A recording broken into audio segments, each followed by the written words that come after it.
क्या इंसानियत का कोई मोल होता है? क्या आज की दुनिया में कोई किसी अनजान लावारिस इंसान के लिए अपनी रातों की नींद और दिन का चैन कुर्बान कर सकता है?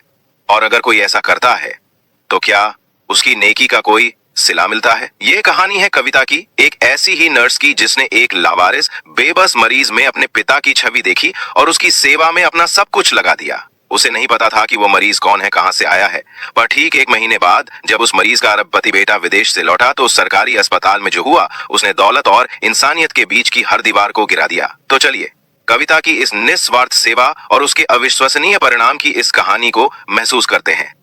दिल्ली का सबसे बड़ा सरकारी अस्पताल, यहाँ की हवा में दवाओं की गंध, मरीजों के कराहने की आवाजें और डॉक्टरों और नर्सों की भागदौड़ घुली रहती थी।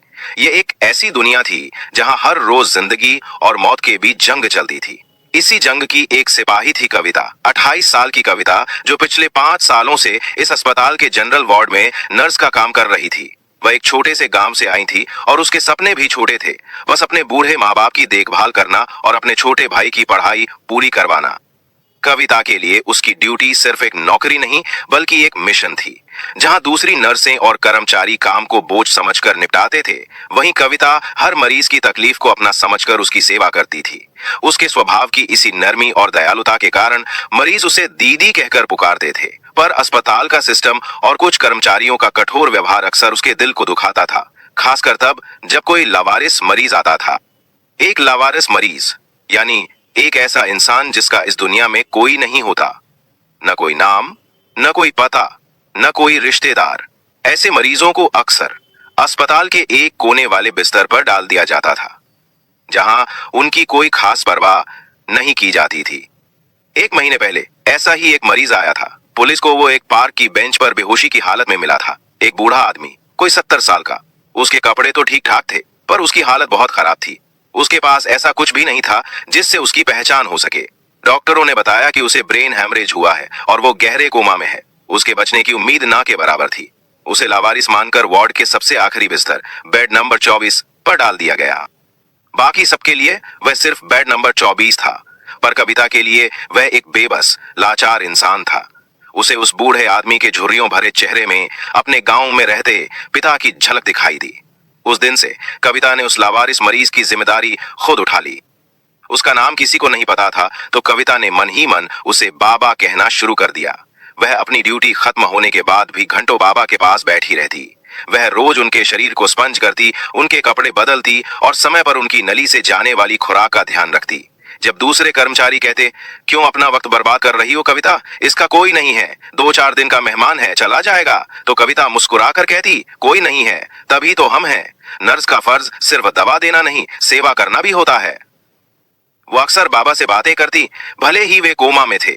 वह उन्हें अपने गांव के किस्से सुनाती, अपनी माँ की बातें बताती और कभी कभी भगवत गीता के श्लोक भी पढ़कर सुनाती। उसे लगता शायद उसकी आवाज उन तक पहुंच रही हो। वह अपने घर से कभी कभी सूप बनाकर लाती और डॉक्टर की इजाजत से उन्हें पिलाने की कोशिश करती। उसने अपनी छोटी सी तनख्वाह से पैसे बचाकर बाबा के लिए एक नया कंबल और कुछ साफ कपड़े भी खरीदे थे। पूरा 1 महीना गुजर गया। बाबा की हालत में कोई सुधार नहीं था। वह वैसे ही कोमा में थे, सांसें चल रही थीं, पर शरीर बेजान था। अस्पताल के बड़े डॉक्टर अब कहने लगे थे कि अब उम्मीद छोड़ देनी चाहिए, पर कविता ने उम्मीद नहीं छोड़ी थी। वह अब भी रोज उसी लगन से उनकी सेवा करती रही। और फिर एक दिन वह हुआ जो किसी चमत्कार से कम नहीं था। उस दिन सुबह अस्पताल के बाहर एक काले रंग की चमचमाती बेंटले कार आकर रुकी। ऐसी गाड़ी उस सरकारी अस्पताल के परिसर में शायद पहली बार आई थी। गाड़ी से एक नौजवान उतरा, कोई 30-32 साल का। उसने एक महंगा इटालियन सूट पहना था और उसकी आंखों में चिंता और घबराहट साफ झलक रही थी। वह था राजीव मेहरा, लंदन का एक बहुत बड़ा बिजनेसमैन, भारत के टॉप उद्योगपतियों में से। वो भागता हुआ अस्पताल के रिसेप्शन पर पहुंचा। उसने अपने फोन से एक तस्वीर दिखाते हुए पूछा, क्या यह आदमी यहां भर्ती है? इनका नाम रामनाथ मेहरा है। यह पिछले 1 महीने से लापता है। रिसेप्शनिस्ट ने तस्वीर देखी और रजिस्टर में नाम ढूंढने लगी। नहीं सर, इस नाम का कोई मरीज यहां नहीं है। राजीव का दिल बैठ गया। वह पिछले 1 महीने से अपने पिता को पागलों की तरह ढूंढ रहा था। रामनाथ मेहरा, उसके पिता, एक स्वाभिमानी इंसान थे। कुछ साल पहले बिजनेस को लेकर बाप बेटे में अनबन हुई थी और राजीव लंदन जाकर बस गया था, पर वह अपने पिता से बहुत प्यार करता था। जब उसे उनके लापता होने की खबर मिली तो वह सब कुछ छोड़कर भारत आ गया था। वो निराश होकर लौटने ही वाला था कि तभी एक वार्ड बॉय ने तस्वीर देखकर कहा, अरे साहब, यह चेहरा तो जाना पहचाना लग रहा है। यह तो अपने वार्ड के बेड नंबर 24 वाले लवारिस बाबा हैं। लवारिस? राजीव के कानों में यह शब्द जहर की तरह लगा। मेरे पिता और लवारिस? वो गुस्से और बेचैनी में वार्ड बॉय के पीछे पीछे भागा। जब वो वार्ड के अंदर पहुंचा तो उसने देखा कि आखिरी बिस्तर पर उसके पिता लेटे हुए थे, मशीनों से घिरे हुए। उनकी यह हालत देखकर राजीव का कलेजा मुंह को आ गया। उसके पिता, जो हमेशा अपनी शान और रुतबे के लिए जाने जाते थे, आज इस हालत में एक लवारिस की तरह पड़े थे। वह गुस्से में डॉक्टरों पर चिल्लाने ही वाला था कि तभी उसकी नजर एक नर्स पर पड़ी, जो बड़े प्यार और अपनेपन से उसके पिता का चेहरा एक गीले कपड़े से पोंछ रही थी। वह उनसे धीरे धीरे बातें भी कर रही थी। बाबा, आज आप बिल्कुल ठीक लग रहे हैं। देखिए, मैंने आपके लिए यह ताजे फूल रखे हैं। जल्दी से आंखें खोल दीजिए ना। यह कविता थी। वह राजीव के आने से पूरी तरह बेखबर अपने काम में मग्न थी। राजीव कुछ पल चुपचाप खड़ा उसे देखता रहा। उसके दिल का गुस्सा धीरे धीरे पिघलने लगा। तभी वही वार्ड बॉय राजीव के पास आकर धीरे से बोला, साहब, अगर आज आपके पिताजी जिंदा हैं तो सिर्फ इस कविता दीदी की वजह से। जब सबने उम्मीद छोड़ दी थी तब भी इन्होंने अकेले एक सगी बेटी की तरह इनकी सेवा की है। इन्होंने ही इन्हें बाबा नाम दिया है। राजीव की आंखें भर आईं।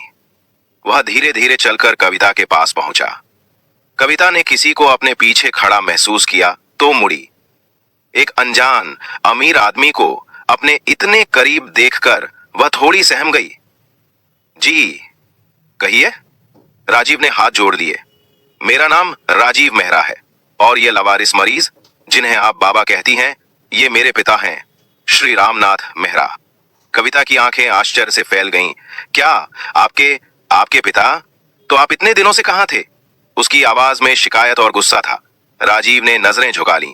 मैं लंदन में था। मुझे आज ही इनके यहां होने का पता चला।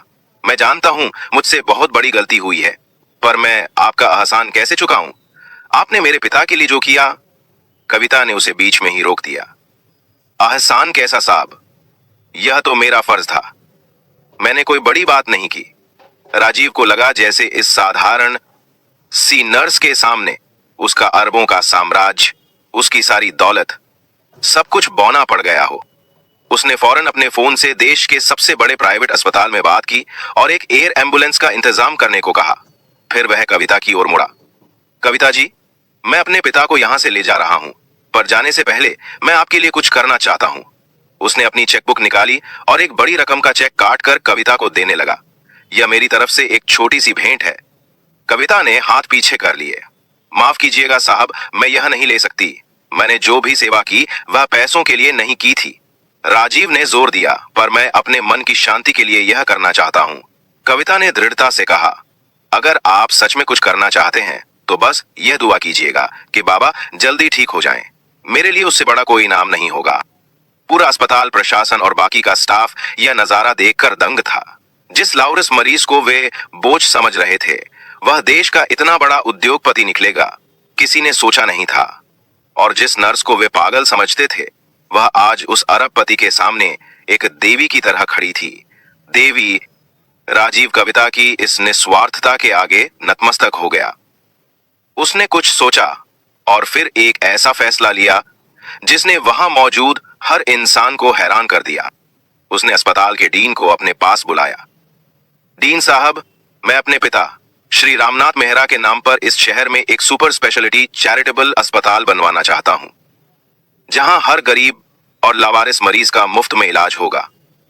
और मैं चाहता हूं कि उस अस्पताल की मुख्य ट्रस्टी और हेड एडमिनिस्ट्रेटर कविता जी हों। यह सुनकर कविता के पैरों तले जमीन खिसक गई। मैं? साहब, मैं तो एक मामूली नर्स हूं। मुझसे इतनी बड़ी जिम्मेदारी कैसे संभलेगी? राजीव मुस्कुराया। कविता जी, जो इंसान बिना किसी रिश्ते के, बिना किसी उम्मीद के किसी की इतनी सेवा कर सकता है, उससे बड़ी जिम्मेदारी दुनिया में कोई नहीं संभाल सकता। आपकी इंसानियत ही आपकी सबसे बड़ी काबिलियत है। और हाँ, आपकी आगे की पढ़ाई, हॉस्पिटल मैनेजमेंट का कोर्स सब विदेश में होगा। इसका सारा खर्चा मेहरा फाउंडेशन उठाएगा। कविता के पास कहने के लिए शब्द नहीं थे। उसकी आंखों से बस आंसू बह रहे थे। कुछ महीनों बाद रामनाथ मेहरा जी बिल्कुल ठीक हो गए। बाप बेटे के बीच की दूरियां भी मिट गईं। उन्होंने कविता को अपनी बेटी की तरह अपना लिया और कुछ सालों बाद शहर के बीचों बीच एक शानदार रामनाथ मेहरा चैरिटेबल हॉस्पिटल खड़ा था, जिसकी डायरेक्टर थी कविता। वह आज भी उतनी ही नरमी और दयालुता से मरीजों की सेवा करती थी, पर अब उसके पास हजारों बाबा और अम्मा की जिम्मेदारियां थीं। तो दोस्तों, ये कहानी हमें सिखाती है कि निस्वार्थ भाव से की गई सेवा कभी बेकार नहीं जाती। ऊपर वाला आपकी नेकी को देख रहा होता है और वो सही समय पर सही तरीके से उसका फल जरूर देता है, इतना देता है कि आप कल्पना भी नहीं कर सकते। अगर कविता की इस कहानी ने आपके दिल में भी इंसानियत की एक छोटी सी लौ जलाई है, तो इस वीडियो को लाइक करें, कमेंट में बताएं कि आपको कविता के बारे में सबसे अच्छी बात क्या लगी। इस कहानी को ज्यादा से ज्यादा शेयर करें ताकि सेवा का ये भाव सब तक पहुंचे। और ऐसी ही और प्रेरणादायक कहानियों के लिए हमारे चैनल को सब्सक्राइब करना न भूलें।